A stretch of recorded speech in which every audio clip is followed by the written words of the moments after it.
Bago tayo tuluyang magumpisa sa ating storya, gusto ko munang batiin ang bawat isa sa inyong nakikinig at nanonood ngayon. I-comment mo naman kung taga saan ka at anong oras ka nanonood sa mga sandaling ito. Mas masarap kasi magkwentuhan kapag alam nating magkakalayuman tayo, pinagdurugtong pa rin tayo ng iisang kwento, iisang damdamin at iisang gabi ng pakikinig.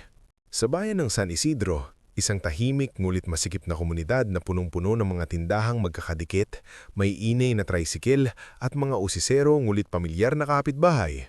Doon lumaki si Cela Vallejo, ang anak na sanay ng marinig ang papuri para sa iba, habang para sa kanya ay puro bilin, utos at pagkukumpara lamang ang inilalaan. Sa maliit nilang bahay na may kupas ng berdeng pintura at kalawangin ng gate, maagang nagigising si Cela araw-araw. Alas 5 pa lamang ng umaga ay bumabangon na siya para magsaing, mag-init ng tubig para sa lola niyang si Doña Celina at maghanda ng almusal para sa kanyang pamilya. Madalas, bago pa sumikat ang araw, pawis na ang noon niya habang hawak ang sandok at kawali. "Gisela, bilisan mo ang itlog, malilate ang ate mo!" Sigaw ng inay niyang si Salve mula sa sala. "Opo ma, malapit na po." Mahinang tugon niya habang iniingatan na huwag masunog ang pritong itlog. Mula sa kwarto, lumabas ang atin niyang si Tereva na plansyado ang blouse, nakaayos ang buhok at may mukha ng isang taong sanay na sinusukle ng panahon pabor sa kanya. "Bakit ganyan na naman ang luto? Hindi ba pwedeng mas maayos naman minsan? Alam mong mahalaga ang araw ko ngayon." Reklamo ni Tereva habang naupo sa mesa. Sandaling natigilan si Cela. Gusto sana niyang sabihin na siya rin naman ay may online client meeting mamayang tanghali at siya rin ay halos walang tulog kagabi dahil nag-aayos siya ng inventory list para sa maliit na sari-sari store ng tiyahin nilang si Aldora. Ngunit, tulad ng dati, pinili na lang niyang manahimik. Ang ama nilang si Nemor naman ay nakaupo sa sulok, umiinom ng kape habang nakatingin kay Tereva na tila ba ito ang pinakamahalagang tao sa bahay. "Tingnan mo ang ate mo," sabi nito kay Isela nang hindi man lang siya tinitingnan ng diretsyo. "Desente, presentable, may dating. Ikaw, matalino ang araw sabi ng mga teacher mo, pero wala ka namang dating sa tao. Sa buhay, hindi puro sipag, kailangan marunong ka ring magdala ng sarili." "Opo, tay," sagot lang ni Isela kahit pamilyar na siya sa bawat salitang parang dahan-dahang kumakayod sa loob ng dibdib niya. Sa totoo lang, hindi naman kailanman naging tamad si Isela. Sa murang edad pa lamang ay natuto na siyang magkusa. Noong nagkasakit ang lola nilang si Doña Celina ilang taon na ang nakalipas, siya ang kusang tumigil muna sa ilang extracurricular activities sa kolehiyo para maalagaan ito. Noong nagkapusin sa gastusin ng bahay dahil humina ang pasada ng tricycle ng ama niya, si Isela rin ang naghanap ng maliliit na raket online, data encoding, bookkeeping, inventory sorting, pati pagbuo ng simpleng reports para sa maliliit na negosyo. Ngulit sa loob ng tahanang iyon, ang mga ganong bagay ay hindi kailanman itinuturing na tagumpay. Ang tagumpay, para kina Nemor at Salve, ay iyong nakikita ng ibang tao. Iyong may damit na pormal, may opisina, may papuri mula sa kapitbahay at may kayang ipagmayabang sa handaan. At sa lahat ng iyon, si Tereva ang laging pasok. Samantalang si Isela, kahit gaano pa kadalas marinig ng mga guro noon ang napakahusay ng batang ito o may pambihirang isip sa problema, sa bahay ay lagi siyang nababansagang tahimik, kulang sa dating at lagi lamang nasa likod niya ng ate niya. Matapos ihain ang almusal, dumiretso si Isela sa likod bahay upang painumin ng gamot si Doña Celina. Nasa lumang tumba-tumba ang matanda, may manipis na kumuta sa tuhod habang pinugmamasdan ng umagang unti-unting lumiwanag. "Gising ka na naman ng maaga, anak," mahinang sabi ng lola niya. Ngumiti si Isela. "Kayo po kasi lola, hindi pwedeng mapabayaan ng gamot." Hinawakan ng kamay niya ang lola niya. "Ikaw ang pinakamatatag sa bahay na ito. Tandaan mo, hindi lahat ng mababa ang tingin sa iyo ay tama." Napatingin si Isela sa lola niya. Yun lang yata ang isang tao sa bahay na nakakaalam ring may puso siya. "Minsan po lola, napapagod na ako," halos pabulong niyang sabi. "Napapagod ka dahil mabigat ang pasan mo, pero hindi habang buhay ganyan. Ang tahimik na ilog anak, minsan mas malalim pa kaysa sa maingay na dagat." Napangiti si Isela kahit may hapdi sa mga mata niya. Pagkatapos asikasuhin ng lola niya, Nagtungo siya sa sari-sari store ng tiyahin nilang si Aldora na nasa kabilang kanto. Dala niya ang lumang notebook na puno ng sulat kamay na benta, utang at listahan ng stocks. Si Tia Aldora ay isang biyudang masikap, ngunit hirap sa pagbibilang ng kinikita. "Oh, Gisela, buti dumating ka. Hindi ko na naman maintindihan itong inutang ni Pabing at binawas ni Narcy," sabi ni Aldora habang iniaabot ang kahon ng resibo. "Ako na po, Tia," sabi ni Gisela sabay upo sa maliit na lamesa. Isa-isa niyang inayos ang listahan, inuri ang mga paninda at tinuro kay Aldora kung alin ang mga produktong lugi, alin ang mabilis maubos at alin ang pwedeng bawasan sa susunod na order. Napailing si Aldora habang pinagmamasdan siya. "Anak, hindi ko talaga alam kung bakit parang hindi ka nakikitang tama sa bahay niyo. Ang talino mo." Ngumiti si Gisela, ngunit mahina. "Sanay na po ako, Tia." Hindi rin nagtagal ay dumating ang pinsan niyang si Miren, isang 16 na taong gulang na mahilig mag-drawing at tanging si Gisela lang ang madalas na nakakaintindi. "Ate Gisela, pwede po bang patingin itong assignment ko?" tanong ni Miren habang iniaabot ang project niyang business proposal para sa paaralan. Kinuha iyon ni Gisela at binasa. "Maganda ang idea mo, pero dito sa costing, kulang ang projection. Tingnan mo. Kapag ganito ang puhunan mo, tapos ganito ang benta, lugi ka sa first month." "Paano mo po nalalaman agad?" manghang tanong ni Miren. Ngumiti si Gisela. "Kapag lagi kang nagbibilang ng hindi napapansin ng iba, matututo ka rin." Mula sa kabilang pwesto sa palengke, sumingit si Narcy, ang tindera ng gulay na malapit ng magsara ang puhunan dahil sa sunod-sunod na lugi. "Gisela, pwede mo rin bang tingnan itong listahan ko? Parang kahit anong sipag ko wala pa ring natitira," sabi nito. At dahil likas kay Gisela ang tumulong, hindi siya tumanggi. Tinignan niya ang presyo ng puhunan, benta at pagkalugi. Napansin niyang masyadong mababa ang presyo ni Narcy sa ilang gulay habang mataas naman ang wastage nito. "Aling Narcy, huwag na po kayong bibili ng maramihan ng pechay kapag Miyerkules, kaunti ang tao sa araw na iyon. Mas mabuting sa Huwebes ng umaga," paliwanag niya. "Ay, oo nga no," sabi ni Narcy. "Bakit hindi ko naisip yan?" Dahil sa ganitong mga simpleng payo, unti-unti nakikilala si Gisela sa palengke bilang dalagang marunong sa numero at diskarte. Hindi siya maingay, hindi rin siya mapurma. Ngunit sa likod ng pagiging tahimik niya, may isip siyang sanay mag-obserba ng mga bagay na hindi napapansin ng iba. Noong hapon ding iyon, dumaan si Briseo Lanting, dati niyang kaklase sa kolehiyo at isa sa iilang taong tunay na naniniwala sa kakayahan niya. "Gisela," tawag nito habang may bitbit na sobre. "Galing ako kay Ma'am Corien, nabanggit ka na naman niya." "Ha? Bakit?" gulat na tanong ni Gisela. Sabi niya, may opening daw sa isang consultancy project, hindi pa full-time pero pang matatalinuhan daw. Ikaw agad naisip niya. Napangiti si Gisela, ngulit may pag-aalinlangan. "Hindi ko alam kung kakayanin ko pa. Marami na rin akong inaasikaso rito." "Yan na naman tayo," umiling si Briseo. "Lahat na lang inuunahan mo ng duda. Hindi ka umangat di dahil kulang ka, kundi dahil lagi kang may hinihintay na pahintulot mula sa mga taong hindi naman talaga ibibigay sa iyo yon." Natigil si Gisela. May mga salita talaga kapag galing sa tamang tao, hindi kailangan ng sigaw para tumama. Nang gabing iyon, may munting salu-salu sa bahay dahil may darating na ilang kamag-anak. Birthday kasi ng pinsan niyang si Ludmila at naisip ni Salve na magandang pagkakataon iyon para muli na namang mapakita sa lahat kung gaano kagaling si Tereva. Habang abala si Gisela sa paghihiwa ng rekado sa kusina, naririnig niya mula sa sala ang malalakas na boses ni na Tita Viwin at Tito Onzel. "Si Tereva talaga ang swerte sa inyong magkapatid. Kitang-kita sa tindig pa lang." "Eh si Gisela, ano na balak? Forever taga-alaga ng lola?" Nagtawa na ng ilan. Narinig yun ni Gisela. Hindi siya umimik. Tanging ang kutsilyong hawak niya lamang ang bahagyang huminto. Maya-maya, pumasok si Salve sa kusina. Ano ba, Isela? Bilisan mo naman. Nakakahiya sa bisita. Buti pa ang ate mo marunong humarap sa tao. Huminga ng malalim si Isela. Ma, simula kaninang umaga ako ang naghanda ng lahat. Kung gusto niyo tong mas mabilis, sana po tinulungan niyo rin ako. Nanlaki ang mata ni Salve. Ano? Sinasagot mo ako?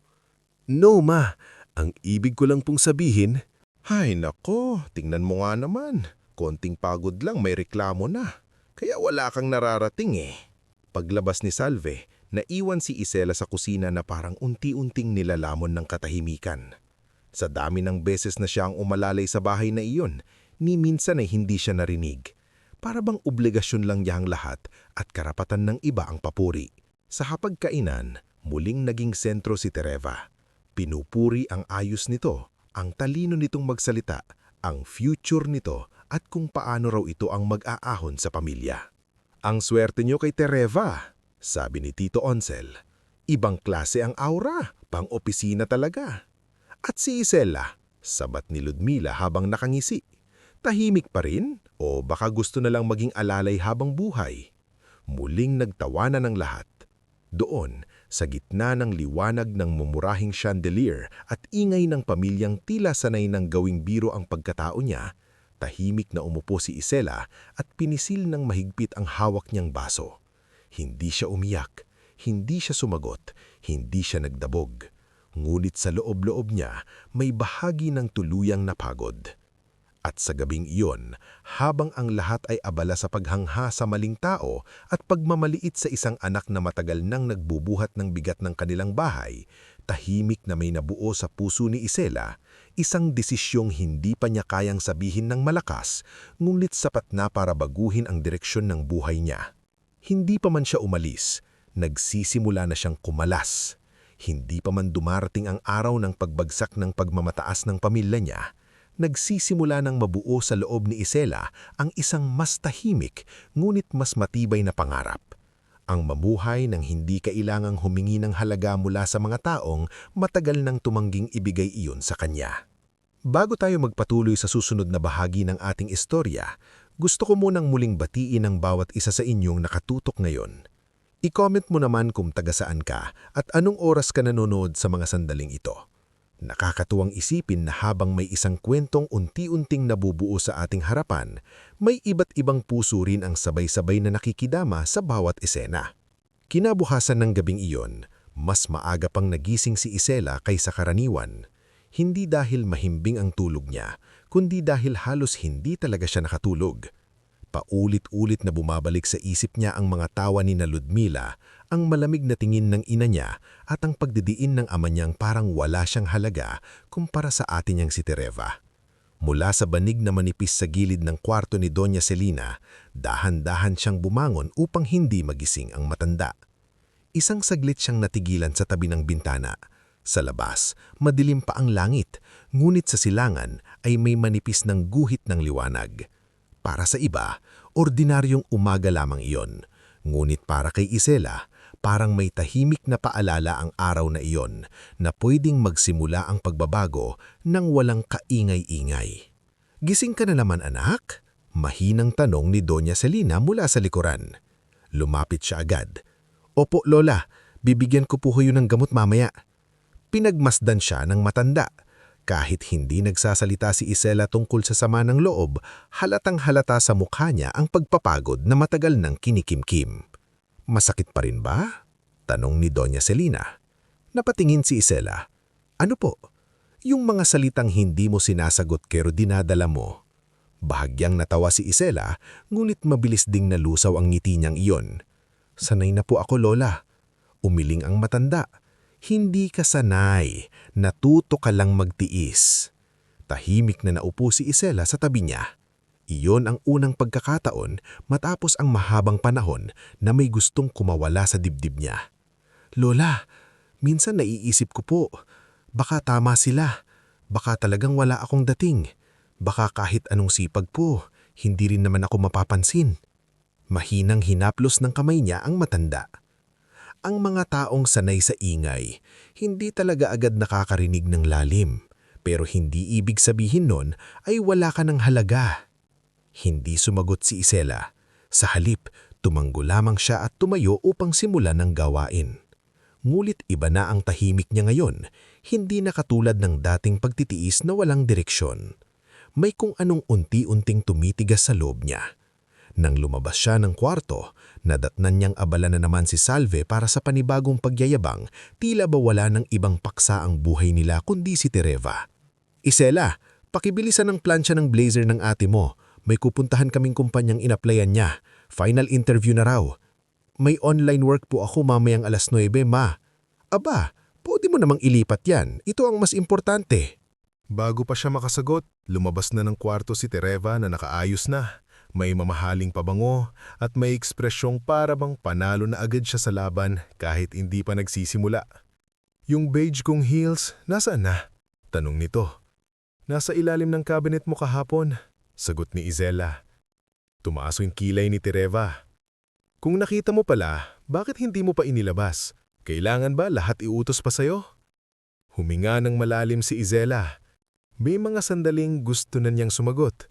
Gusto na niyang ilista ang lahat ng pagod, lahat ng pabor, lahat ng gabing siya ang nagpuyat habang ang atin niya ay tulog sa aircon. Pero hindi iyon ang araw para makipagtalo. Hindi pa. Pagkaalis ni Tereva, Nemor at Salve, saka lamang nakapagbukas ng laptop si Isela sa maliit na mesa sa tindahan ni Tia Aldora. Doon siya madalas magtrabaho dahil iyon lang ang sulok na hindi masyadong maingay. Habang nagtatype siya ng financial corrections para sa isang online client, dumating si Briseo Lanting na may hawak na sobre at kape sa papel na baso. "Hindi ka na naman nag-almusal ng maayos, ano?" Bungad nito sabay abot ng baso. Napangiti si Isela. "Hindi mo naman kailangang hulaan. Halata ba?" "Sa'yo? Oo. Kapag tahimik ka, pagod ka. Kapag mas tahimik ka pa, may problema." Inilapag ni Brisea ang sobre sa tabi niya.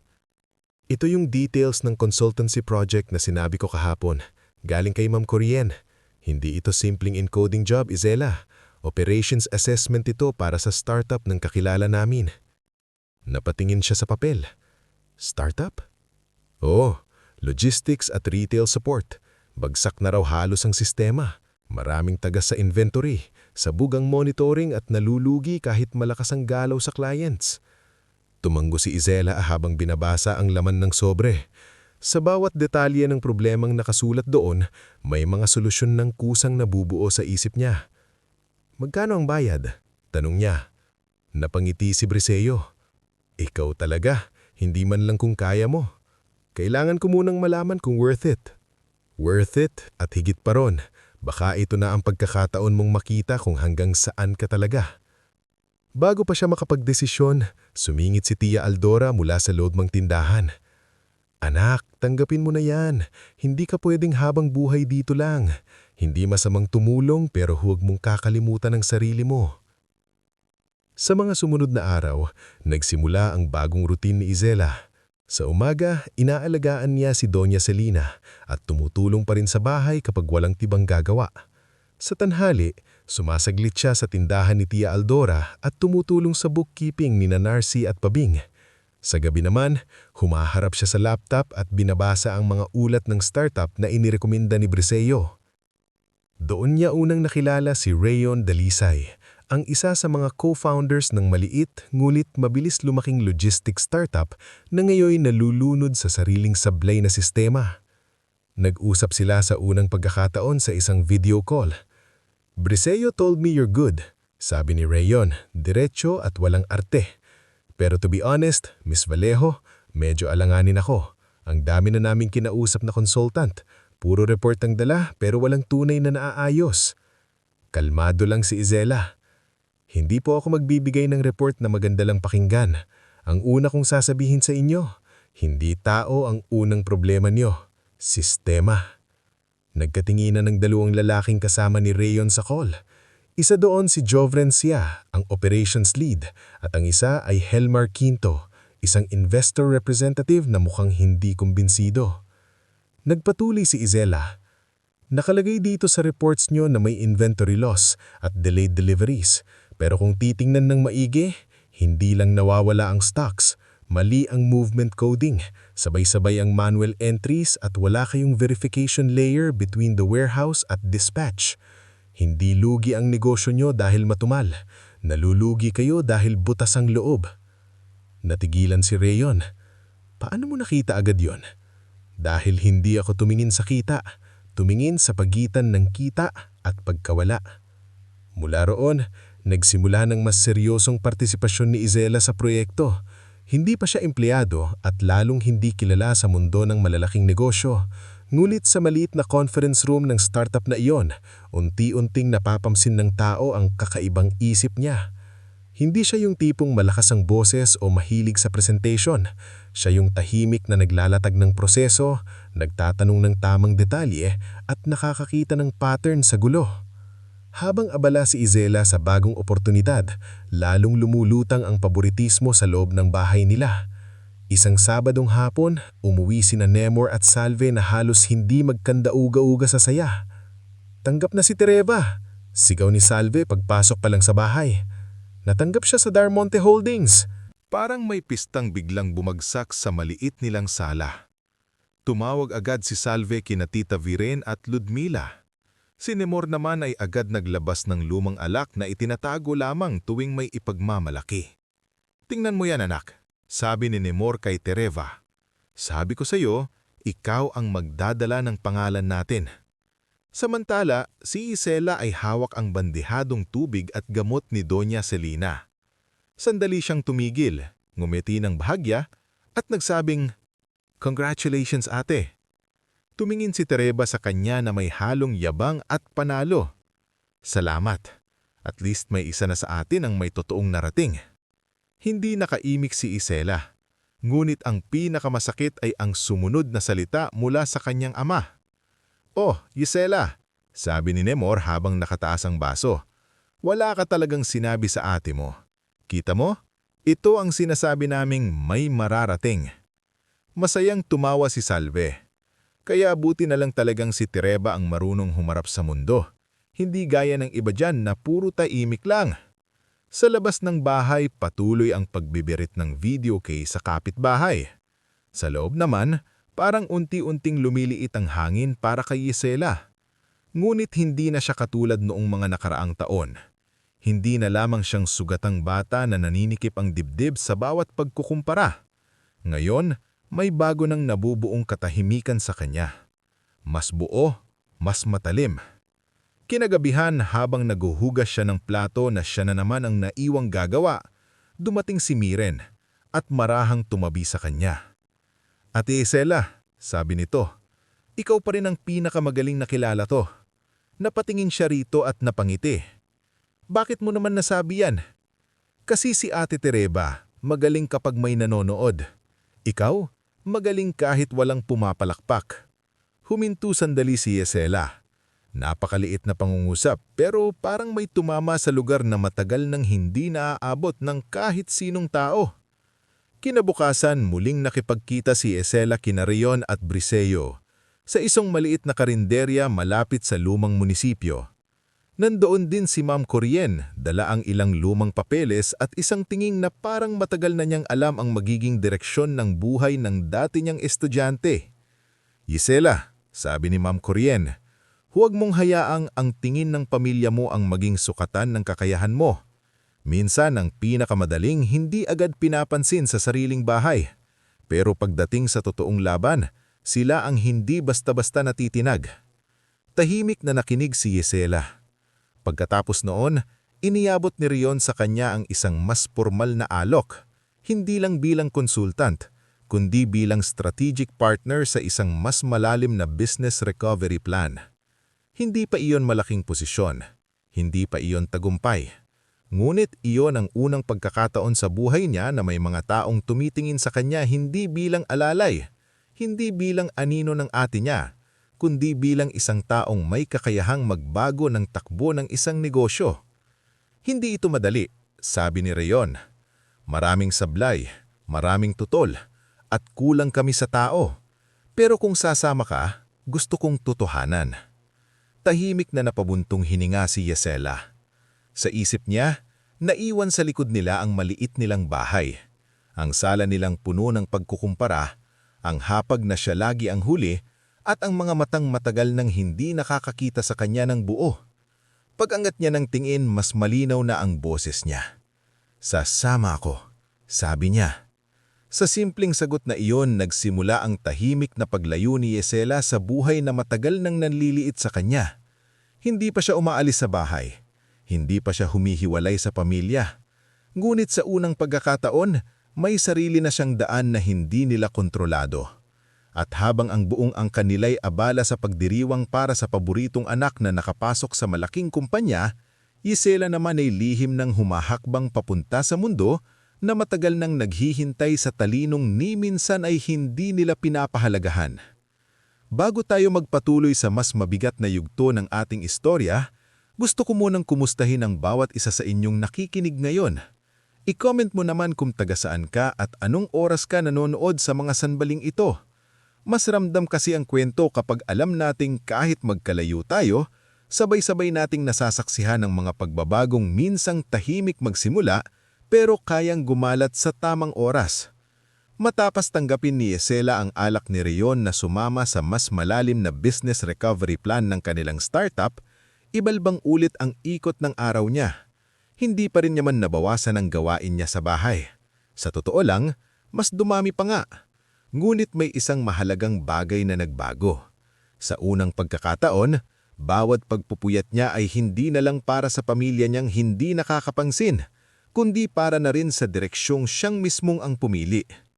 Sa umaga, gaya ng dati, inaalagaan pa rin niya si Doña Celina. Inaasikaso ang gamot nito at sinasiguradong maayos ang pagkain bago umalis. Sa tanghali, sumasaglit pa rin siya sa tindahan ni Tia Aldora para tignan ang benta at tumulong kay Nursey sa simpleng pricing at inventory. Ngunit sa pagsapit ng hapon hanggang gabi, nakatutok na siya sa screen ng laptop niya. Kaharap ang mga dokumento, movement logs, delayed dispatch reports at cash flow projections ng startup ni Rion. Ilang linggo pa lang napansin agad ni Rion ang kaibang epekto ni Yesela sa sistema ng kumpanya. "Hindi ko maintindihan," sabi ni Rion. Sabi ni Jovrencia isang gabi habang magkakaharap sila sa maliit na opisina. "Yung problemang 3 buwan naming iniikutan, 3 araw mo lang hinanapan ng butas." Hindi agad sumagot si Yesela. Pinagmasdan niya muna ang spreadsheet sa screen bago itinutok ang daliri sa ilang sunod-sunod na rows. "Hindi kasi sa delivery nagsimula ang problema," paliwanag niya. "Nasa encoding ng receiving, tapos nasundan ng mali-maling transfer logs. Kapag sablay ang umpisa, kahit anong bilis ng dispatch, sira na ang dulo." Tahimik na napasandal si Rion sa upuan. May respeto na sa mga tingin nito ngayon kay Yesela. Hindi yung tipo ng paghanga na pa-cute o pabola, kundi respeto ng isang taong alam na may katabi siyang kayang bumitbit ng bigat sa mesa. "Miss Vallejo," singit ni Hel Martinto, na noong unay nag-aalinlangan sa kanya. "May mga investor na gustong umatras dahil sa dating losses, pero kung maipapakita nating naayos na ang internal leakages, may pag-asa pa tayong makahabol." Tumingin si Yesela sa kanya. "Hindi tayo hihingi agad ng tiwala sa investors. Unahin muna nating ayusin ang loob. Kapag nakita nilang malinaw na ang numbers at totoo ang recovery, kusa silang lalapit." Napatingin si Briseyo sa kanya at napailing ng may ngiti. "Kaya ka mahirap kausap minsan, Yesela. Hindi ka marunong magpabida." "Mas gusto ko kasing maayos ang resulta bago magsalita ang tao," sagot niya. Sa mga sumunod na araw, isinama ni Rion si Yesela sa mas mataas na usapin ng negosyo. Doon niya nakilala si Severin Prado, ang retiradong negosyanteng minsang natulungan niya sa ospital at ngayoy isa sa tahimik na advisors ng startup. Hindi man ito araw-araw pumapasok sa opisina, mabigat ang pangalan nito sa industriya. Sa unang formal nilang pagkikita sa isang private meeting room sa Quezon City, tahimik lang na inilahad ni Yesela ang restructuring plan na ginawa niya. Paano babawasan ang losses, paano lilinisin ang supplier list, paano isasaayos ang warehousing flow, at paano maglalagay ng mas mahigpit na kontrol sa galaw ng stocks at pera. Pagkatapos niyang magsalita, ilang segundo munang walang umiimik. Saka nagsalita si Severin. "Ilang taon ka na, Miss Vallejo?" 27 po. Tumanggo ang matanda. 27 ka pa lang pero ang pagtingin mo sa negosyo parang isang taong ilang ulit nang bumangon mula sa pagkalugi. Hindi niya alam kung paano sasagot, kaya bahagya na lamang siyang ngumiti. Marunong ka bang humawak ng mas malaki pa sa konsultasyon? Tanong ni Severin. Nagkatinginan sina Rion at Briseyo. Alam nilang hindi ordinaryong tanong iyon. Kaya ko pong matuto, sagot ni Isela ng diretso. At kung malinaw ang layunin, kaya ko pong panindigan. Sa loob ng parehong panahon iyon, lumalalim din ang pagkakalubog ni Tereva sa mundong matagal na nitong pinapangarap. Bilang bagong empleyado sa Darmonte Holdings, pakiramdam niya ay lalo siyang mataas kaysa sa kapatid. Sa bahay, halos araw-araw ay may bagong kwento siya sa opisina, bagong damit, bagong kakilala, at bagong taong humahanga sa kanya. Alam mo ma, sabi ni Tereva isang gabi habang nasa hapagkainan, iba talaga ang level ng mga tao roon. Hindi ka basta-basta makakapasok kung wala kang dating at confidence. Agad namang tumanggo si Salve. Kaya nga proud na proud kami sa iyo. Nasa dulo ng mesa noon si Isela. Tahimik lang sumusubo ng kanin matapos manggaling sa mahabang field visit sa warehouse ng startup. Hindi pa siya nakakapabalit ng damit at may bahagyang marka pa ng alikabok ang mangas niya. Napansin niyo ni Tereva at bahagyang umisi. Ikaw, Isela, mukhang pagod na pagod ka. Online ka pa rin ba? O baka nag-aayos ka pa rin ng tindahan sa palengke? Tumulong lang ako sa trabaho. Ano bang klaseng trabaho yan? Pakialam ni Nemor. Basta walang title at walang maipagmamalaki, parang rakit lang din. Tahimik lang si Isela. Hindi na siya gaonong kadaling tamaan tulad ng dati, pero hindi ibig sabihin nun ay hindi na rin masakit. Ang kaibahan lang ngayon, mas malinaw na sa kanya kung sino ang dapat pakinggan at kung sinong hindi na niya kailangang patunayan. Makalipas ang ilang linggo, isang mahalagang pulong ang idaos sa pagitan ni Rion, Severin, Helmar at ilang strategic partners. Doon unong formal na inilahad ang planong hindi lamang iligtas ang kasalukuyang startup, kundi buuin itong muli sa mas matatag at mas malawak na anyo. Ang dating gusot na negosyo ay bibigyan ng panibagong estruktura, panibagong pangalan at panibagong pamumuno. Sa tulong ng legal at financial backing mula sa ilang silent investors na napahanga sa recovery framework ni Isela, unti-unting nabuo ang pundasyon ng bagong kumpanyang tatawaging Aurelin Consumer Systems. Hindi pa man opisyal na inilalabas sa publiko, malinaw na sa loob ng board kung sino ang pangunahing utak sa likod ng pagbabagong iyon. Sa isang closed-door meeting, nakaupo si Isela sa pinakadulong bahagi ng mahabang mesa. Hindi pa rin siya sanay sa mga air-conditioned boardrooms, sa formal language ng mga legal counsel at sa bigat ng mga pirmahang nakalatag sa harap niya. Ngumit sanay siya sa pressure, sanay siya sa gawaing walang pumapalakpak. Kaya halip na ma-intimidate, pinili niyang tumutok sa detalye. Before we sign this, Sabi ng legal consultant na si Aveniros Yoson, we need clarity. Sino ang hahawak ng Chief Executive Authority sa restructured entity? Tumingin si Rion kay Severin, saka kay Isela. Si Helmar na ang unang nagsalita. Kung pag-uusapan ng taong talagang nakapagpaikot muli sa kumpanyang ito, iisa lang ang lohikal na pangalan. Napatingin kay Isela ang buong mesa. Miss Gisela Vallejo, sabi ni Severin ng malinaw. Tahimik siya, oo, pero hindi naman palakasan ng boses ang pamumuno.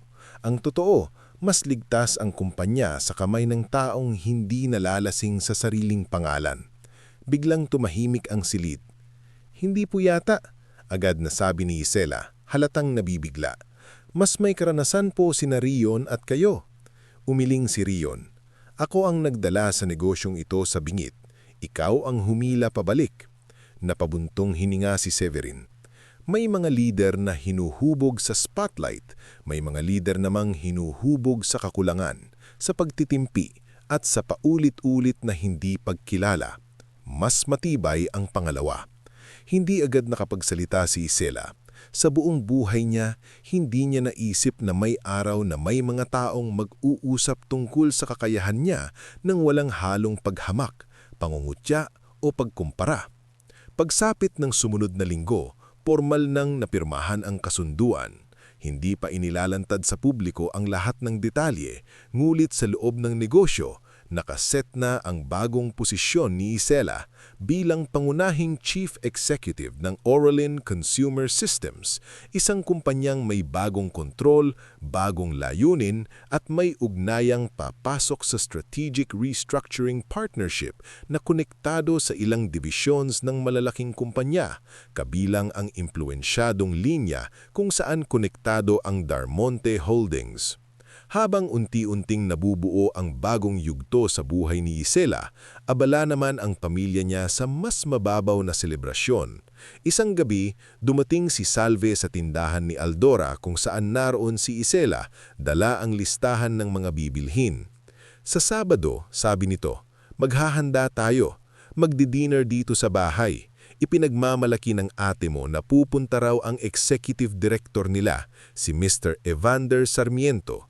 Importante raw na maipakita natin na maayos at disenteng pamilya tayo. Tumingin lang si Isela sa listahan. Ilan po ang darating? Marami. Mga kamag-anak, ilang kapitbahay, si Tita Vereen, si Ludmila, baka pati si Tito Onzel. Natural lang na ipagdiwang natin ang narating ng ate mo. Maya-maya, bumaba ang boses ni Salve. Kaya sa gabing iyon, maayos ka gamang manamit. Huwag kang masyadong mukhang nakakahiya. Hindi na sumagot si Isela. Tinanggap niya ang listahan at ipinagpatuloy ang pagbilang ng stocks sa tindahan. Pag-alis ng ina niya, napatingin si Aldora sa kanya. "A-attend ka pa?" "Opo," hinahang sagot niya. Pagkatapos ng lahat, ngumiti si Isela, ngunit kakaiba ang ngiting iyon. Hindi mapait, hindi rin masaya. Tahimik lang. "Kailangan ko pong umattend," sabi niya. Hindi para makisabay sa pagyayabang nila, kundi dahil may mga gabi hindi mo kailangang ipaglaban ang sarili mo. Kailangan mo lang naroon ka kapag dumating ang katotohanan. Napatingin si Briseo na kararating lang sa pintuan at bahagyang natawa. "Nako, iba na yung tono mo, Isela. Delikado na yata." "Hindi," sagot niya habang isinasara ang notebook. "Hindi delikado. Handa lang." Dumating ang Sabado na tila ordinaryong araw lamang para sa iba. Sa bahay ng mga Baleho, abalang-abala si Salve sa paghahanda. Si Nemor ay nagpaikot na naman ng kwento sa mga kapitbahay. Si Tereva naman ay ilang ulit nagpalit ng damit at pabango. Sabik na sabik siya sa gabing lalo na naman siyang mabubuhusan ng atensyon. Samantala, si Isela naman ay galing pa sa isang mahalagang pulong noong hapon, bit-bit ang pagod at tahimik na bigat ng mga bagay na hindi pa alam ng sariling pamilya niya. Hindi siya nagsuot ng marangyang damit, simple lamang ang suot niya. Malinis, maayos at may dignidad na hindi kailangang isigaw. Habang papasok siya sa gate ng kanilang bahay noong gabing iyon, naririnig na niya ang malalakas na boses mula sa loob. Masigla ang tawanan, umaalinaw ang salitang swerte, malaking kumpanya, at ibang klase talaga si Tereva. Huminto siya sandali sa may pintuan. Hindi pa nagsisimula ang pinakamatinding bahagi ng gabi, pero ramdam na niya may isang bagay ng malapit ng mabasag. At sa pagkakataong iyon, hindi na siya ang babasag, kundi ang katotohanang matagal nang naghihintay ng tamang sandali para humarap sa lahat. Bago tayo dumako sa susunod na mabigat ngunit makapangbibighak na bahagi ng ating istorya, gusto ko munang muling kumustahin ang bawat isa sa inyong nakatutok ngayon. I-comment mo naman kung taga saan ka at anong oras ka nanonood sa mga sandaling ito.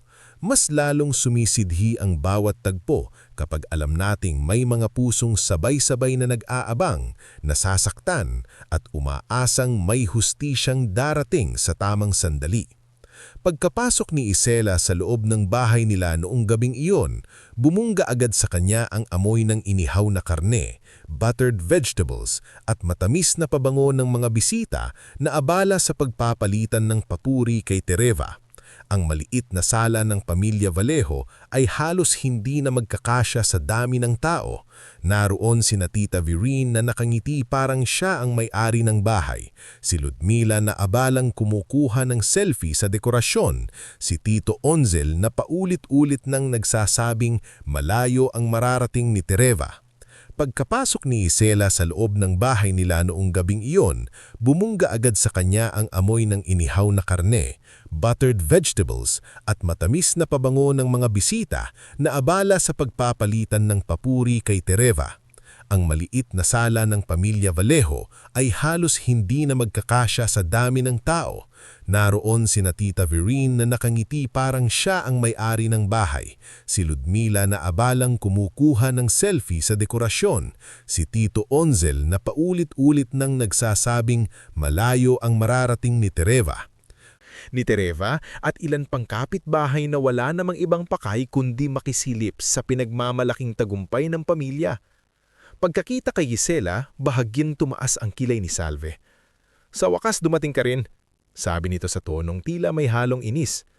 "Magpalit ka muna ng damit kung gusto mo. Darating na raw si Mr. Evander Sarmiento anumang oras."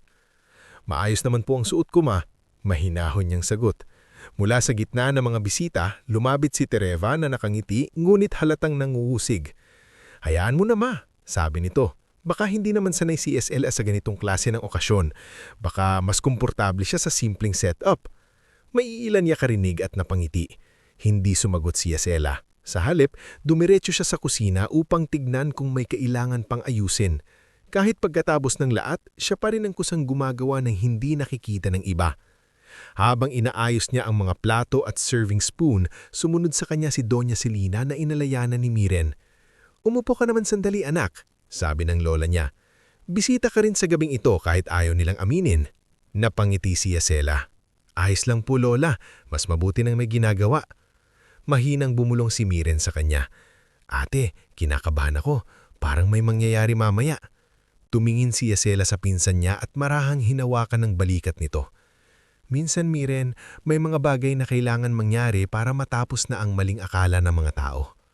Hindi na nakapagsalita si Miren dahil biglang lumakas ang boses ni Nemor mula sa sala. "Mga kaibigan, dumating na yata si Mr. Sarmiento." Sabay-sabay na patingin ang lahat sa pintuan. Agad inayos ni Tereva ang buhok niya. Itinaas ni Salve ang baba niya na parang siya mismo ang naging dahilan ng lahat ng tagumpay na iyon. Si Ludmila naman ay mabilis pang nag-check ng lipstick sa front camera ng cellphone. Pagbukas ng pinto, pumasok si Evander Sarmiento kasama ang kanyang assistant na si Maylith Cruz at dalawang lalaking pormal ang bihis na hindi kilala ng pamilya. Isa rito si Aveniro Sioson, ang legal advisor ng Orilin, at ang isa ay Tavino Rejas, ang operations head na ilang linggo nang nakakasama ni Gisela sa mga pulong. Agad lumapit si Tereva na halos magiliwanag ang muka. "Good evening po, sir," masigla niyang sabi. "Welcome po sa bahay namin." Ngumiti si Evander ng magalang, ngunit ang tingin niya ay tila may hinahanap na iba. Nakipagkamay siya kay Nemor, tumanggo kay Salve at bahagyang binati ang mga kamag-anak. Ngunit nang mapatingin siya sa may gilid ng kusina kung saan nakatayo si Gisela, nagbago ang ekspresyon ng mukha niya. Biglang natahimik ang ilang malalapit sa kanya nang magsimulang lumakad si Evander papunta kay Gisela. Napansin iyon ni Tereva at halatang nagtaka. "Sir?" Tawag nito, ngunit hindi na lumingon ang lalaki. Paglapit kay Gisela, tumigil si Evander, bahagyang yumuko ng may paggalang at malinaw na sinabi, "Good evening, Madam CEO." Parang may huminto sa pag-ikot ng buong sala. Nanigas si Salve, napahaminto si Nemor sa pag-inom ng alak, si Ludmila ay literal na napabuka ang bibig. Maging si Tita Vyrene na laging may nakahandang opinyon ay tila nawala ng maisasagot. "Anong sabi mo?" Hindi makapaniwalang tanong ni Nemor. Si Tereva naman ay napalingon kay Gisela saka kay Evander na parabang inaasahan niyang tatawa ito at sasabihing biro lamang iyon. Kalmado lang si Gisela. "Good evening, Mr. Sarmiento." Si Evander ay muling tumuwid at nagsalita sa paraang lalong nagpabigat sa katahimikan sa silid. "Pasensya na kung ngayon lang ako personal na nakadalo, madam. Nais ko sanang magbigay galang bago natin ituloy ang susunod na linggong strategic alignment meeting ng Orilin at ng ilang partner divisions ng Orilin." "Orilin?" Bulasla ni Ludmila. Napatingin si Tereva kay Gisela na tila first time niya itong nakitang buo. "Sir, anong ibig niyong sabihin?" Mahinang tanong ni Tereva. Si Maylith na ang sumagot, magalang ngulit malinaw. Si Ms. Yesela Vallejo po ang Chief Executive ng Oraline Consumer Systems. Siya rin ang Principal Decision Maker sa bagong restructuring framework na konektado sa ilang operational chains na may strategic overlap sa divisions ng Dar Monte Holdings. Hindi agad naintindihan ng karamihan ng lahat ng sinabi ni Maylith, ngulit sapat na ang tatlong salitang iyon, Chief Executive at Decision Maker, para bumaligtad ang lahat ng tingin sa silid. Napaatras si Salve at napaupo sa silya. Si Yesela? CEO? Tumingin si Nemor sa anak niyang kanina pa niyang minamaliit. Bakit hindi mo sinabi? Bago pa makasagot si Yesela, si Tita Virene na ang unang sumabat, halatang nagpipilit bumawi. Naku Yesela, alam ko na talaga noon pa na maibubuga ka. Hindi mo lang siguro ipinapaalam ano? Sa loob-loob ni Miren, gusto niyang matawa. Ngayon lang niya nakita kung gaano kabilis magbago ang tono ng matatanda kapag nalaman nilang mali pala ang taong minangaliit nila.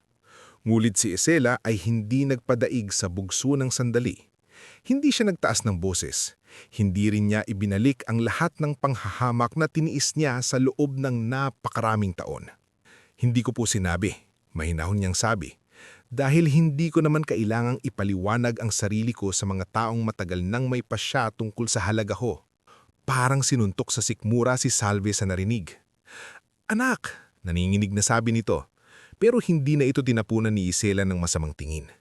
Tahimik lang siyang nakatayo, ngunit ngayon, sa unang pagkakataon, siya ang sentro ng katahimikan. Sa gitna ng pagkabigla ng lahat, sinikap ni Tereva na panatilihin ang composure niya. Kung ganun, sabi nito, pilitang ngiti. Congratulations! Pero paano nangyari yun? Biglaan naman yata masyado. Tumingin sa kanya si Yesela. Wala roong galit na sumisigaw, pero mayroon ng linaw na matagal nang wala. Hindi siya biglaan ate. Matagal ko itong pinagtrabahuhan. Hindi mo lang nakita. Tulad ng marami pang bagay na hindi nyo piniling tignan. Muling natahimik ang paligid. Nang gabing iyon, hindi na naging simpleng selebrasyon para kay Tereva ang hapunan. Ang bawat tingin ng mga bisita ay nag-iba. Ang mga taong kanina lamang ay halos sambahin ang paboritong anak, ngayon nakatingin kay Yesela na may halo ng hiya, pagtataka at paghanga. Ngulit sa halot na manatili at namnamin ang pagbagsak ng yabang ng lahat, maaga siyang nagpaalam sa hapag matapos ang ilang formal na usapan kasama nina Evander, Aveniro, Mayalif at Tavino. Pagkatapos umalis ng mga bisita, mabigat ang katahimikan sa bahay. Kinabukasan, dala ng nangyari, saka lamang lubos na nagbago ang ikot ng buhay ni Yesela. Sa tulong ni Severin, Rayon at ng board ng Oraline, mabilis na naayos ang paglipat niya sa sarili niyang condo unit sa Ortigas. Hindi ito marangya, ngunit maaliwalas, tahimik at malayo sa mga boses na matagal nang nagpapaliit sa kanya. Isinama niya roon si Doña Celina na matagal na ring hindi komportable sa gulong nililikha ng pagmamataas sa lumang bahay. Habang inaayos ni Yesela ang mga gamit ng lola niya sa bagong tirahan, napangiti ang matanda. Mas makahinga rito, sabi ni Doña Celina. Opo lola, sagot ni Yesela habang inaayos ang gamot sa maliit na kabinet. Dito po, wala nang sisigaw, wala nang magtatanong kung bakit hindi ako katulad ng iba. Hinawakan ni Doña Celina ang kamay niya. Kasi dito anak, hindi ka na anino. Kasabay ng paglipat niya, sinimulan din ni Yesela ang mga programang matagal na niyang pinapangarap. Binigyan niya ng scholarship support si Miren para maipagpatuloy nito ang pag-aaral ng design at entrepreneurship. Tinulungan niya si Tia Aldora na gawing rehistradong mini-grocery ang sari-sari store. Sina Narcy at Pabing naman ay naisama sa maliit na supplier program ng Oraline para sa community distribution initiatives. Hindi niya kinalimutan ang mga taong naniwala sa kanya nang wala pa siyang titulo. Ngunit habang lalo siyang umaangat, hindi rin nawawala ang pagsubok. Sa loob ng Dar Monte Holdings, hindi maganda ang naging dating kay Tereva ng pagbubunyag ng tunay na posisyon ng kapatid niya. Nahalo ang hiya, inggit at galit sa nararamdaman niya. Lalo itong napalapit sa supervisor niya si Marius Gantala. Isang lalaking magaling ngumiti sa harap ng mga boss, mulit sanay gumawa ng maduming galaw sa likod ng opisina. Isang gabi, matapos ang office hours, kinausap ni Marius si Tereva sa pantry ng kumpanya. So, kapatid mo pala ang bagong golden girl ng industry, sabi nito habang umiinom ng kape. Hindi agad sumagot si Tereva. Huwag mo ngang ipaalala. Ngumiti si Marius, ngulit may malamig na talim ang boses. Alam mo, may mga pagkakataong pwedeng mabawasan ang yabang ng isang tao kung hindi naaagapan ng pag-angat. Napatingin si Tereva sa anya. Anong ibig mong sabihin? Lumapit ng bahagya si Marius. May access ka sa ilang informasyon dito. May access din ako sa ibang channels. Kapag nalaman natin kung paano gagalaw ang Orilin sa ilang partnerly structures, pwede nating gamitin yun. Hindi naman para gumawa ng krimen. Dagdag pa nito na halatang hindi totoo, kundi para lang protektahan ang posisyon natin. Hindi pa man tahasang pumapayag si Tereva na itanim na ni Marius ang binhi ng maling balak. Samantala, sa panig ni Isela, aba na siya sa pagpapalakas ng Orilin. Nagsimula siyang madalas makipagpulong kina Aveniro, Mayalith at Tavino upang plantsahin ang legal, financial at operational controls ng kumpanya. Nais niyang siguraduhing malinis ang bawat papeles, malinaw ang bawat galaw at protektado ang kumpanya laban sa mga posibleng sumira dito. Sa isang boardroom meeting, inilatag ni Mayalith ang ilang nakakabahalang findings. May mga pagtatampang kumuha ng restricted movement updates from the external side. Sabi nito habang ipinapakita ang monitor. Hindi pa tayo sigurado kung sino, pero may pattern. Nagkatinginan sina Avenero at Tavino.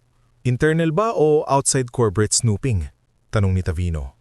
Kombinasyon, sagot ni Mayalith. Pero mukhang may nakakakuha ng impormasyon mula sa mga taong may koneksyon sa overlapping partner lines. Tahimik na nakinig si Isela, saka marahang nagsalita. Ibig sabihin, may gustong silipin ang ginagawa natin bago tayo kumilos. Tumango si Avenero. At kung hindi tayo magiging maingat, pwedeng gamitin laban sa atin ang kahit maliit na detalye. Hindi natakot si Isela. Sa totoo lang, mas luminaw lang sa kanya na hindi pala natatapos ang laban kapag nakaalis ka na sa pangmamaliit. May susunod pa pala. Ang protektahan ng pinaghirapan mong buuin laban sa mga taong ayaw tanggapin na hindi ka na nila kayang kontrolin. Sa mga sumunod na linggo, napansin din ni Isela na unti-unting lumalapit muli ang pamilya niya. Ngulit hindi dahil sa pagsisisi. Isang hapon, dumating sa kondo niya si Nemor nang walang pasabi. Bitbit nito ang isang folder ng business proposal. Anak, sabi nito habang nakaupo sa sala. Naisip ko lang baka gusto mong tulungan ng pamilya. May plano sana akong maliit na distribution business. Kung mapupuhunan mo, tahimik na kinuha ni Isela ang folder at binasa.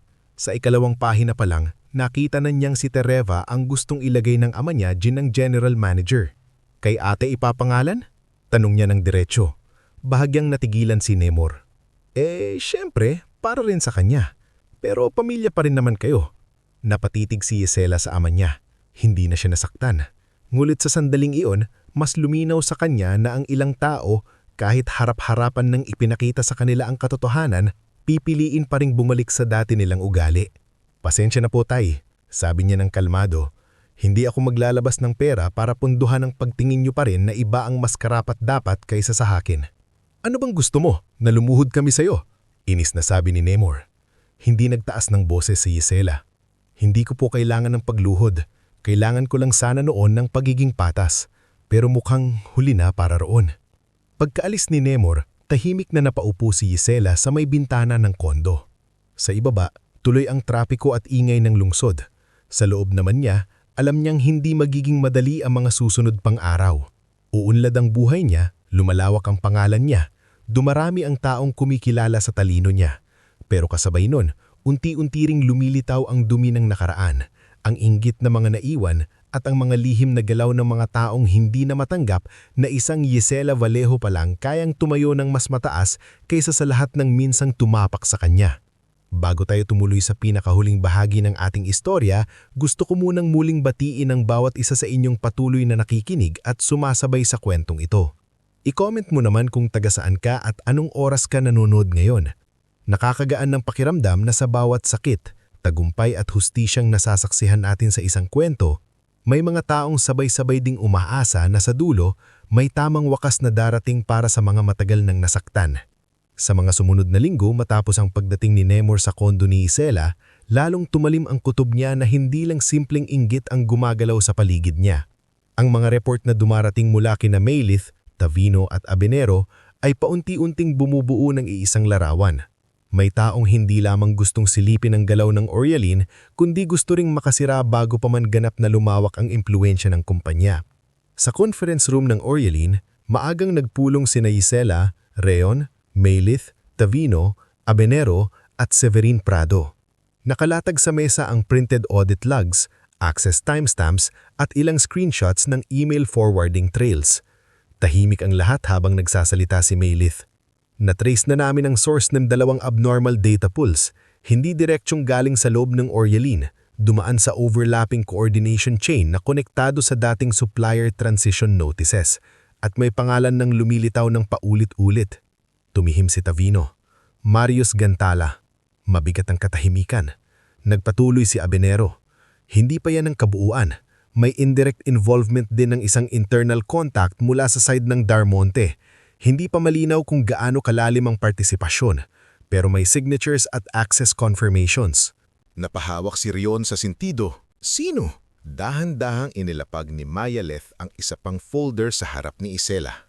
Tereva, Vallejo. Hindi agad nagsalita si Isela. Sa buong buhay niya, nasanay siyang masaktan dahil sa ate niya. Nasanay siyang malamangan, maliitin, at iparamdam na palagi siyang nasa likod lamang. Pero iba ito. Hindi na ito simpleng yabang, pangiinsulto, o pag-aagawan ng atensyon. Ito ay tahasang hakbang na pwedeng sumira sa kumpanyang binuo niya mula sa pagod, pagtitimple, at mga taon ng hindi pagkilala sa kanya. Sigurado ba tayo? Kalmado niyang tanong.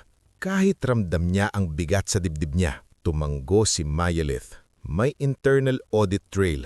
Hindi man siya ang mismong utak. Malinaw na nagbigay siya ng access points at impormasyon kay Marius. May ilang files ding sinubukang kunin na hindi naman niya sakop. Si Severin ang unang nagsalita pagkatapos noon. This is already beyond family conflict. Corporate sabotage na ito. Hindi pa rin agad nagsalita si Isela. Nakatingin lang siya sa folder, sa pangalan ng kapatid niya at sa mga ebidensyang hindi na pwedeng ipagkaila. Maya-maya, huminga siya ng malalim. Gawin nating ng tama. Sabi niya, walang padalos-dalos, walang personalan. Kumpletuhin ang ebidensya, ipaalam sa legal, at hayaan nating umusad ito ayon sa batas. Tumingin sa kanya si Leon. Ayos ka lang ba? Bahagya siyang ngumiti, ngunit halatang mabigat. Hindi, pero hindi pwedeng emosyon ang magdesisyon para sa akin. Makalipas ang 3 araw, pumutok ang usapin sa loob ng corporate circles. Hindi pa ito public scandal sa simula, pero mabilis na kumalat ang balita sa mga executive floors at partner networks. Nabisto ang sabwatan ni Marius sa ilang manipulative data access at strategic leaks, at nang sundan ang trail, lumitaw rin ang pangalan ni Tereva. Hindi man siya ang pangunahing utak, sapat ang partisipasyon niya upang madamay sa kaso. Sa Darmonte Holdings, agad na sinuspende si Marius. Si Tereva naman ay ipinatawag sa isang formal administrative inquiry. Ang dating maingay at proud na empleyada na laging ipinagmamalaki sa pamilya ay biglang naging usap-usapan sa opisina. Nang gabing iyon, dumating sina Salve at Nemor sa kondo ni Isela, kasama si Tereva na mugto ang mata at halatang galing sa pag-iyak. Binuksan ni Miren ang pinto at agad na patingin kay Isela sa loob. Tahimik na tumayo si Isela mula sa sofa, saka tumanggo na papasukin sila. Pagkapasok pa lamang, humagulhol na si Salve. Anak, tulungan mo naman ang ate mo, sabi nito. Pamilya mo pa rin kami. Hindi agad sumagot si Isela. Nakaupo lang si Doña Celina sa isang silya sa gilid. Tahimik na pinagmamasdan ng lahat. Si Nemor naman ay halatang hindi makatingin ng diretso sa anak niya na matagal niyang minamaliit. Baka pwede mong kausapin ng mga tao mo.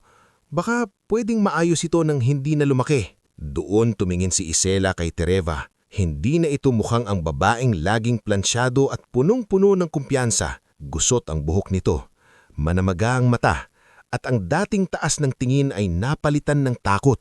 Ate, mahinang sabi ni Isela, totoo ba? Nanginginig ang labi ni Tereva. Sa unang pagkakataon, hindi ito nakahanap ng mabilis na sagot o magandang palusot. Nung una, sabi nito habang umiiyak, akala o simpleng impormasyon lang. Akala ko wala namang mangyayari. Sabi ni Marius, normal lang daw yon. Sabi niya, kailangan lang naming protektahan ang posisyon namin. Tapos Tapos nang lumalim na, natakot na ako. Hindi ko na alam paano umatras. Hindi mo na alam? O hindi mo piniling umatras? Napayuko si Tereva. Sa gilid, humagulhol si Salve. Anak, nagkamali lang ang ate mo. Tao lang naman siya. Doon unang tumingin si Isela ng mas direkto sa kanyang ina. Ma, sabi niya, hindi galit pero malinaw. Tao lang din naman ako noon.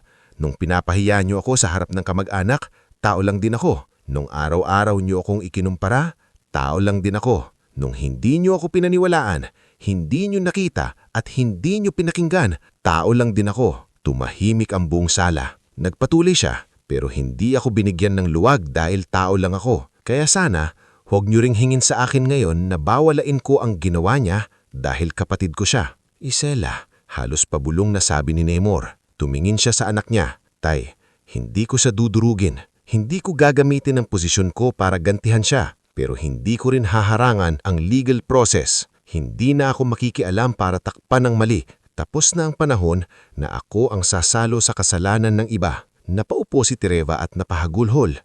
Patawarin mo ako. Tahimik lang si Isela. Mahirap ang salitang patawad kapag ang sugat ay hindi lang isang pangyayari, kundi isang buong buhay ng paulit-ulit na pagmamaliit. Hindi niya kayang ibigay agad yon at ayaw rin niyang magsinungaling. Hindi pa. Sabi niya ng totoo. Hindi pa kita kayang patawarin agad, pero hindi ibig sabihin nun na gugustuhin kong mapahamak ka ng lampas sa dapat. Hayaan nating umusad ang batas, at kung gusto mo talagang bumawi, magsimula ka sa pag-amin. Hindi sa akin, sa sarili mo. Sa mga sumunod na buwan, umusad ang kaso laban kay Marius at ang administrative at legal consequences sa pagkakadawit ni Tereva. Dahil hindi ito ang pangunahing planner at dahil nakipagtulungan nito sa investigasyon ng tuluyan, hindi man tuluyang nawasak ang buhay nito, bumagsak naman ng husto ang reputasyon at karera nito. Nawalan siya ng trabaho sa Darmonte Holdings at matagal na hindi nakahanap ng katulad na oportunidad. Si Marius naman ay tuluyang nademanda at na-blacklist sa ilang industriya. Kasabay nito, napilitan sina Nemor at Salve na harapin ang katotohanan na ang paboritismo na buong buhay nilang itinanim ay may bunga palang mas mapait kaysa sa inakala nila. Hindi na lamang ito tampuhan ng magkapatid, isa na itong pagkasira ng moralidad, direksyon at pagkatao ng anak na buong buhay nilang pinalaking laging tama dahil siya ang paborito. Isang gabi, sa mismong hapag sa kondo ni Gisela, nagharap-harap silang muli, ngunit hindi tulad ng dati. Wala ng bisita, wala ng display, wala ng alak, tawanan o pakitang tao. Nandoon lang sina Gisela, Doña Celina, Miren, Nemor, Salve at Tereva. Si Nemor ang unang nagsalita. Hindi ko alam kung may karapatan pa akong magsabi nito. Paos nitong sabi. Pero, patawad anak. Ngayon ko lang nakikita kung gaano kita hindi nakita noon. Tumulo ang luha ni Salve. Akala ko noon, tinutulungan lang naming umangat ang isa. Hindi ko naisip na habang binubuhat namin ang ate mo, dinidiin ka naman naming pababa. Hindi nagsalita agad si Gisela. Pinakiramdaman niya ang sarili niya. Masakit pa rin. May bahagi pa rin gustong tumayo at lumayaw, pero may bahagi ring sawang-sawa ng dalhin ang bigat ng nakaraan. Hindi mabubura ang lahat sa isang sorry, sabi niya sa wakas. Pero gusto kong huminto na ang kasinungalingan sa pamilyang ito. Tigilan niyo na ang pagkukunwari. Tigilan niyo na ang pagpili kung sinong anak lang ang dapat mahalin. Tahimik na umiyak si Salve. Si Nemor naman ay napayuko. Si Tereva, na kanina pa halos hindi makatingin, ay nagsalita rin sa wakas. Lahat ng meron ako noon.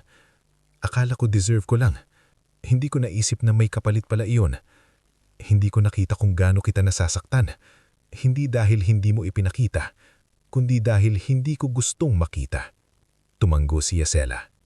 Ang simula ng pagbabago ate, hindi awa sa sarili, kundi pag-amin sa totoo. Lumipas ang mga buwan, naging taon. Patuloy na lumawak ang Orilin sa ilalim ng pamumuno ni Gisela. Hindi siya naging CEO na puro imahe lang.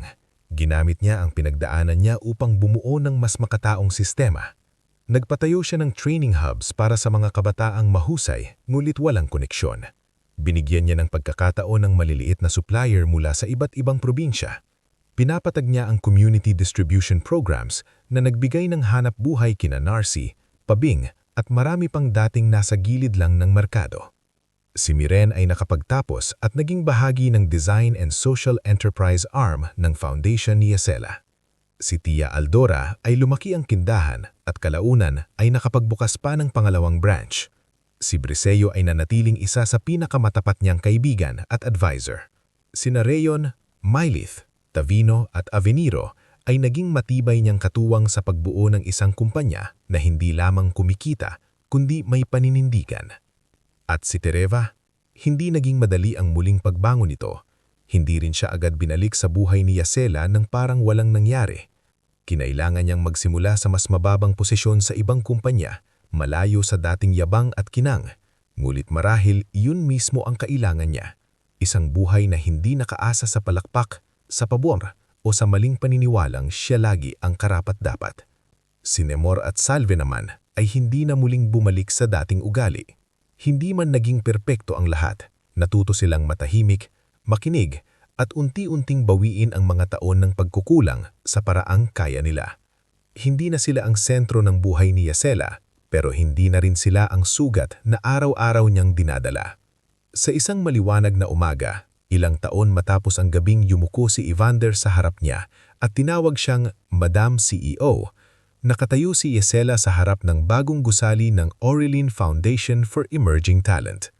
Katabi niya sina Doña Celina sa wheelchair, Miren na may hawak ng folders para sa scholarship launch, at ilang kabataang unang batch ng trainees na halatang kinakabahan, ngunit puno ng pangarap. Lumapit si Briseyo at mahina nitong sinabi, "Naalala mo pa ba yung araw na dala lang sa'yo ng isang envelope at isang kape?" Napangiti si Yesela. Oo, akala ko noon maliit na sideline lang iyon. Hindi ka pa rin talaga marunong magpabida, natatawang sabi nito. Napatingin si Yesela sa gusali, sa pangalan ng foundation at sa mga mukhang unti-unti nang magkakaroon ng pagkakataong minsan ay ipinagkait din sa kanya. Hindi ko kailangan ng pagbibida, sabi niya ng marahan. Mas gusto kong may mabago. Sa gilid, hinawakan na Doña Celina ang kamay niya. Tingnan mo anak, hindi ka na anino. At sa pagkakataong iyon, alam ni Yesela na totoo na iyon. Hindi man nabura ng buo ang sakit ng nakaraan, hindi na iyon ang sentro ng buhay niya. Ang dating bahay na puno ng pagkukumpara ay napalitan ng isang buhay na siya mismo ang humubog. Ang dating batang tahimik na hindi nakikita ay naging babaeng iginagalang dahil sa talino, tibay at puso. At ang tagumpay na minsang ipinagdamot sa kanya ng sariling pamilya ay hindi niya ginamit para gumanti, kundi para lumikha ng mas malawak na kabutihan para sa iba. Sa huli, hindi lang siya naging Madam CEO sa harap ng mga taong minsang humamak sa kanya. Naging Yesela Vallejo siya, isang babaeng hindi na humihingi ng halaga mula sa maling tao dahil natutunan niyang buuin ito mula sa sariling dangal, sariling sipag at sariling katotohanan.